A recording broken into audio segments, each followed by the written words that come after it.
Hello সবাইকে, আসসালামু আলাইকুম। আপনারা যারা যারা কালার বার্ড কিংবা সোনালী ব্রয়লার লালন পালন করেন, এই গরমকালে গরমের সিজনে আপনারা একটা জিনিস খেয়াল রাখবেন।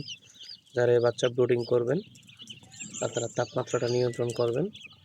দিনের বেলা যদি আপনার বেশি গরম থাকে তাহলে ব্রুডিংয়ে লাইট দেওয়ার কোনো প্রয়োজন নেই, তবে রাতে দিয়ে দিবেন। রাতে অল্প পরিমাণে হলেও দিতে হবে। এটার কারণ হচ্ছে রাতে হয়তো একটু গরমের তাপমাত্রাটা একটু কম থাকে, একটু বাতাসের আবহাওয়াটাও একটু বেশি থাকে আর কি। এই কারণে আপনারা রাতের বেলা একটু লাইট দিয়ে দিবেন, আর দিনের বেলা বেশি প্রয়োজন নেই। দিনের বেলা লাইট অফ থাকলেও কোনো সমস্যা নেই। দিনে আপনারা লাইট অফ করে দিবেন। সকাল 7টা-8টার পর থেকে যখন রোদ্র উঠে গরমের আবহাওয়াটা তীব্র হয়ে যায় তখন আপনারা লাইটটা অফ করে দিবেন। আর দিনে যখন বৃষ্টি হয়, তাহলে যদি বৃষ্টি বাদল হয় তাহলে অবশ্যই লাইট দিতে হবে। এটা আপনার তাপমাত্রার উপরে ডিপেন্ডস করবে।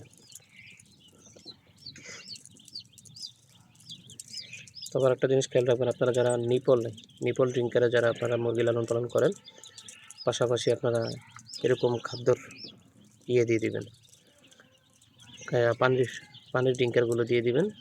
পানির ড্রিঙ্কারগুলো দিয়ে দিলে কী হয়, আপনার কিছু কিছু বাচ্চা দুর্বল থাকে, ওরা যদি নিপলে পানি না খেতে পারে তাহলে আপনারা দেখবেন যে এই পানির ড্রিঙ্কারগুলোতে মুরগি সুন্দর করে পানি খাচ্ছে। এই যে দেখুন, আমার নিপল ড্রিঙ্কারও পানি খাচ্ছে, আবার পানির ফিল্টারের ড্রিঙ্কারও পানি খাচ্ছে। দেখুন, দোনোটাই দিয়ে দিবেন যাতে মুরগির কোনো প্রবলেম না হয় পানি খেতে।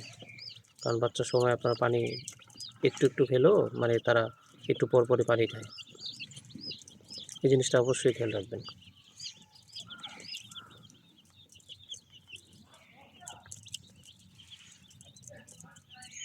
আমার আজকে একদিন ডে 1।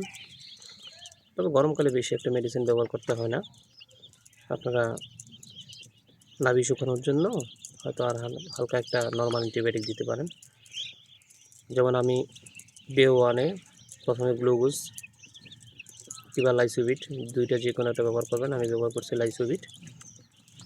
আপনারা সারাদিন লাইসোভিট দিবেন গরমের সময়, আর রাতের বেলা দিবেন আপনারা হয়তো যে যেটা ব্যবহার করেন। যেমন আমি এন্ড্রোসিন ভ্যাট আর রেনামক্স এই দুটো ব্যবহার করি গরমের সিজনে। আপনারা যার যেটা ভালো লাগে দিতে পারেন। তো এটাই খেয়াল রাখবেন। আমার হচ্ছে আজকে ডে 1। সবাই ভালো থাকবেন। আল্লাহ হাফেজ। Thank you.